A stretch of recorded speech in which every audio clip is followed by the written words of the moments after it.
Hello, नमस्ते। आज मैं आपको एक कहानी सुनाती हूँ। बहुत पहले की बात है कि एक गांव में एक छोटे से गांव में एक गरीब किसान रहता था। उसके पास ज़्यादा संपत्ति तो नहीं थी, लेकिन उसकी एक खास आदत थी। वह रोज एक केला भगवान को चढ़ाता और फिर खुद खा लेता। वह मानता था कि यह फल उसे भगवान से जोड़े रखता है और उसकी हर परेशानी दूर होती है।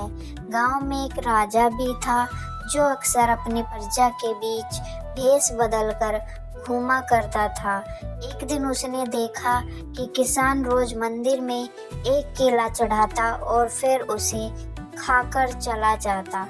राजा को यह अजीब लगा। उसने किसान से पूछा, तुम रोज सिर्फ एक केला क्यों चढ़ाते हो? किसान मुस्कुराया और बोला, हे राजन, यह सिर्फ एक केला नहीं, मेरी आस्था है। जब मैं इसे भगवान को चढ़ाता हूँ तो मुझे लगता है कि भगवान इसे स्वीकार कर रहे हैं।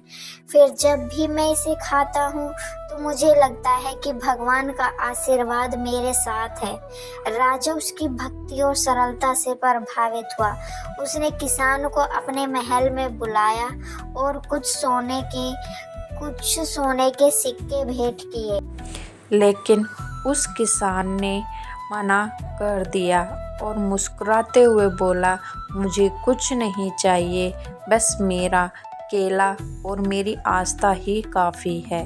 राजा उससे और भी प्रभावित हुआ और उसे अपना मंत्री बना लिया। राजा को उस दिन समझ आया कि सच्ची भक्ति और धन या वैभव में नहीं, बल्कि विश्वास और संतोष में होती है। इस कहानी से हमें यह सीख मिलती है कि छोटे छोटे कार्य भी यदि आस्था और विश्वास निष्ठा से किए जाएं तो उनका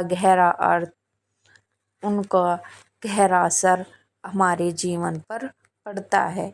कुछ न कुछ, किसी न किसी रूप में भगवान आकर हमारा साथ देते हैं। वीडियो अच्छी लगे तो लाइक करना, कमेंट करना, सब्सक्राइब करना और कमेंट में बताना आपको कैसी लगी कहानी।